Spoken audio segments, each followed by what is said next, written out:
Paix à cette maison. Bienvenue à notre 4e et dernier entretien sur le Saint-Esprit. Le titre est « Comment le Saint-Esprit renouvelle mon amour pour Dieu et pour mes frères ».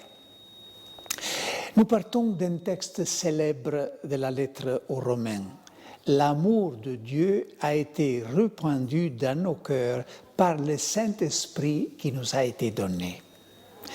Ça, c'est une description de la Pentecôte, pas un ton de narratif, mais c'est l'essence de Pentecôte, c'est ça. C'est l'amour de Dieu étant répandu dans nos cœurs par le Saint-Esprit.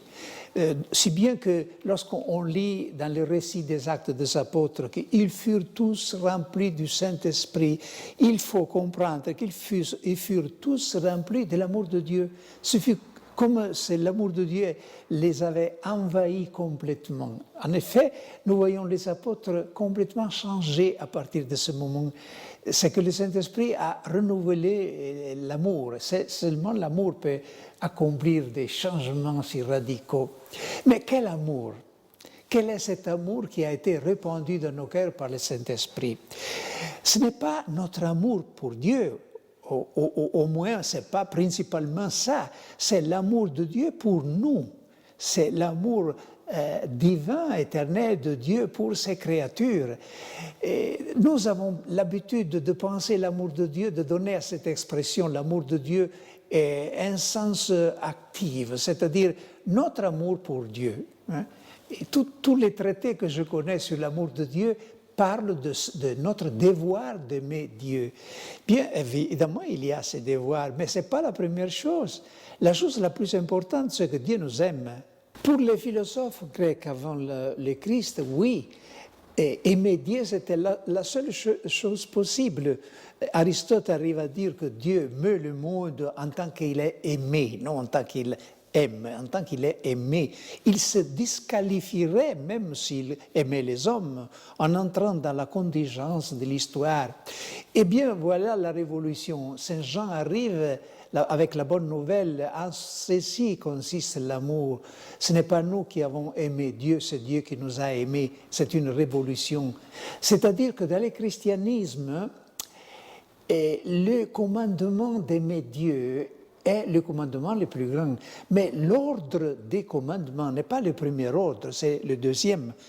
Plus haut que l'ordre des commandements, il y a l'ordre du don. Le devoir d'aimer les autres descend précisément du fait que nous sommes aimés. Nous aimons déjà parce que nous avons été aimés les premiers. Donc l'amour que Dieu répand dans nos cœurs par l'Esprit Saint, c'est précisément cet amour que Dieu a pour nous, qui est l'essence de la Bible. Avec la venue du Christ, là aussi se produit une révolution. Parce que avec le Christ, l'amour de Dieu n'est plus une intention bienveillante de Dieu ou une parole d'amour qu'il adresse avec des images comme l'image de l'époux, l'image du pasteur, de l'ami. Avec le Christ, l'amour de Dieu prend un visage humain et il faudrait lire l'Évangile précisément sous cet aspect-là, c'est-à-dire comme la révélation de l'amour de Dieu qui a pris une allure humaine. Comme le Christ aimait chaque catégorie de personnes avec un amour particulier. Il aimait les enfants qui étaient à cette époque assez marginalisés. Les enfants n'avaient aucun droit. Comme il aimait les femmes, comme il était capable de leur redonner leur dignité. Jamais le Christ n'adresse un reproche aux femmes qui étaient assez déjà opprimés par la culture, la société. Comme il aimait ses disciples, les apôtres, j'ai cité déjà une fois cette magnifique parole de Jésus, « Je vous ai appelés amis ». Et donc l'amour de Dieu dans le Christ assume une allure particulière. Seulement, deuxièmement, après avoir reçu l'amour de Dieu, cet amour devient en nous capacité d'aimer Dieu à notre tour et de nous aimer les uns les autres. C'est-à-dire, c'est la vertu théologale infuse de la charité, une capacité nouvelle que nous avons d'aimer Dieu et d'aimer les autres. Cet amour pour Dieu et que l'Esprit Saint effuse dans notre cœur a le Christ comme source et comme centre.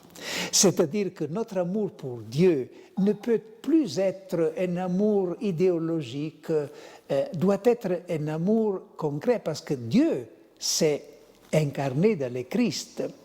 On a écrit un livre fameux intitulé Eros et Agape. Là, et dans ce livre, on soutient une thèse que pour moi est insoutenable. C'est-à-dire qu'il y a une opposition radicale entre l'amour érotique, l'amour de désir, l'amour d'attraction et l'amour de donation, l'amour de recherche et l'amour de donation.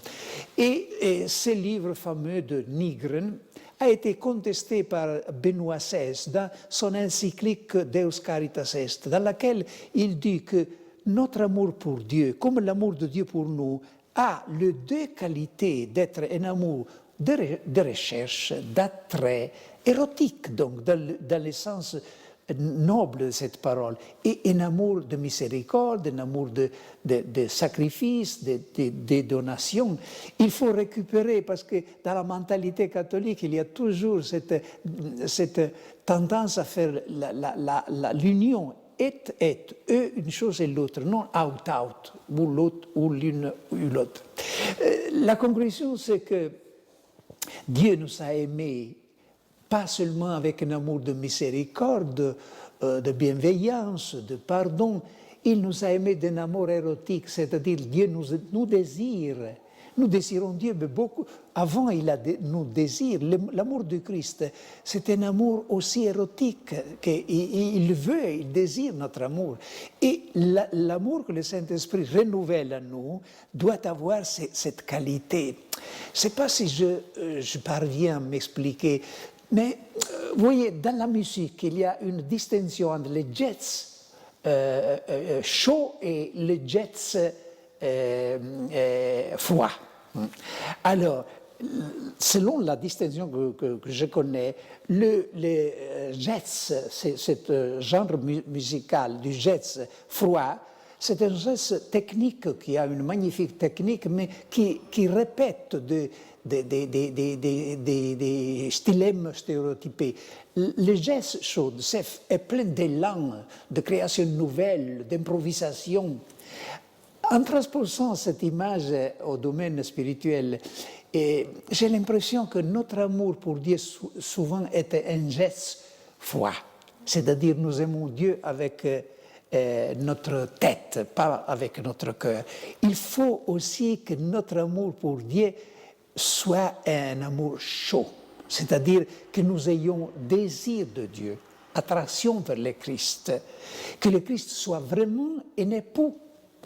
À mon avis, le christianisme du futur doit être un christianisme de ce genre, c'est-à-dire un christianisme pour lequel le Christ n'est pas seulement une idée, mais c'est une personne, un époux qui nous aime et qui veut être aimé de nous.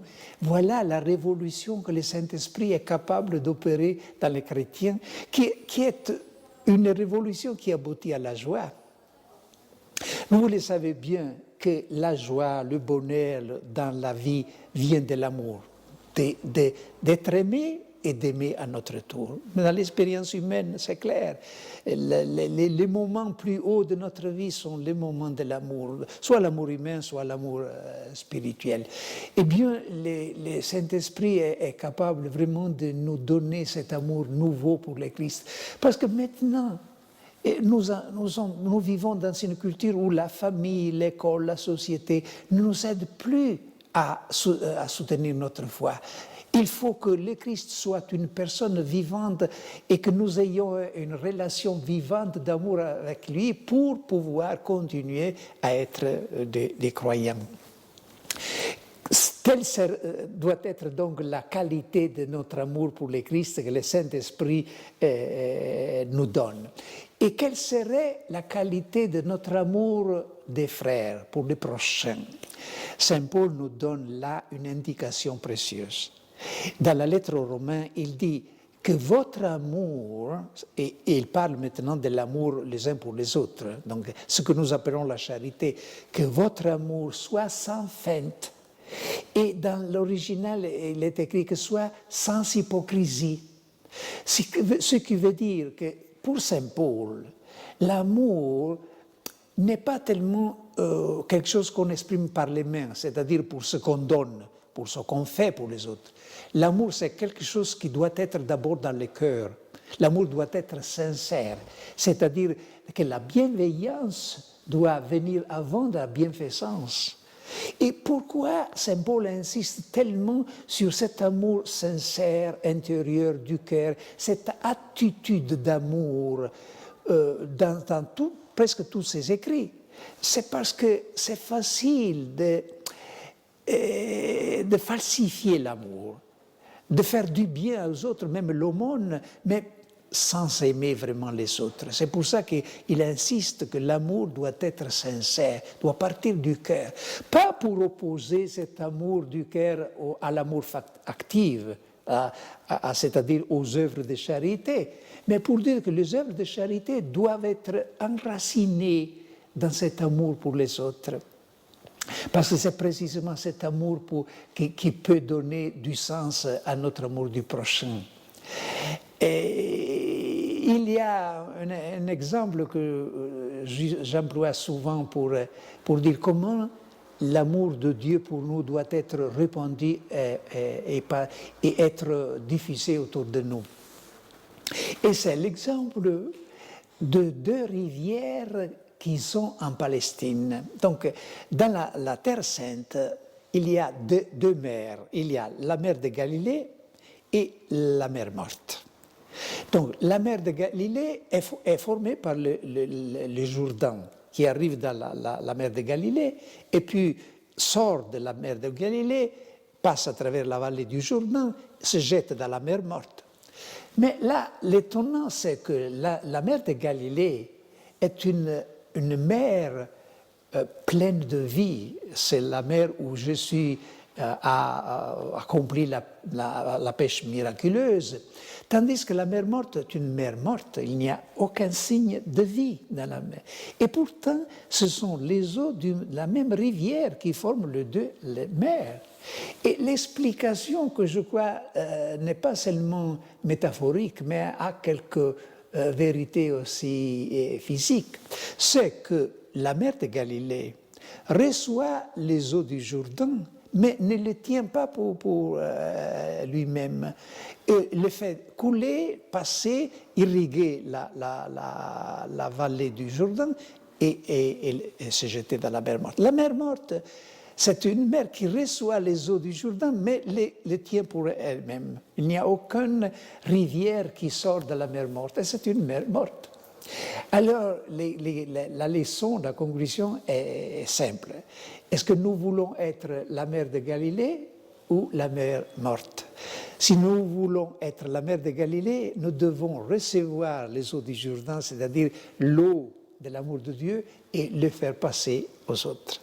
Et si nous voulons être la mer Morte, alors il faut que nous tenions l'amour de Dieu pour nous-mêmes. Mais je suis sûr, vous avez déjà fait votre choix, comme moi je l'ai fait, c'est-à-dire de vouloir être comme la mer de Galilée, recevoir cet amour de Dieu effusé à nous par le Saint-Esprit et le laisser passer autour de nous, en commençant par les gens qui nous sont les plus proches. Saint Paul nous dit qu'il y a un pouvoir de guérison dans l'amour de Dieu. C'est-à-dire qu'on peut guérir, faire une thérapie de l'amour de Dieu. Et c'est dans le chapitre 8 aux Romains qu'il nous dit ça. Il passe en revue sa vie passée avec les moments plus critiques de sa vie, les persécutions, la faim, la nudité, et il regarde tout ça, tous ces moments critiques, à la lumière de l'amour de Dieu. Et la conclusion est que nous pouvons être plus que vainqueurs à cause de l'amour de Dieu. Et après ça, Saint Paul élargit son regard sur le monde. Il regarde la hauteur, la profondeur, la vie, la mort, c'est-à-dire l'univers comme il se présentait à l'homme ancien, à l'homme de l'époque de Saint Paul. Et là aussi, il considère les puissances qui sont dans les astres, les puissances qui sont sous terre, démoniaques, les mystères de la vie, la peur de la mort. Et il voit tout ça à la lumière du fait que Dieu nous a aimés. Et la conclusion est qu'il se rend compte qu'il peut être plus fort que la vie, la mort, les hauteurs et la profondeur.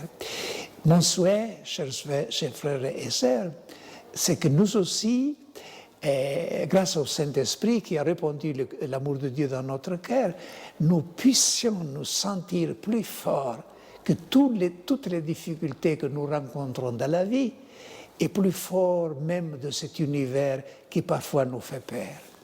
Merci de m'avoir écouté et je vous souhaite une bonne année du Saint-Esprit.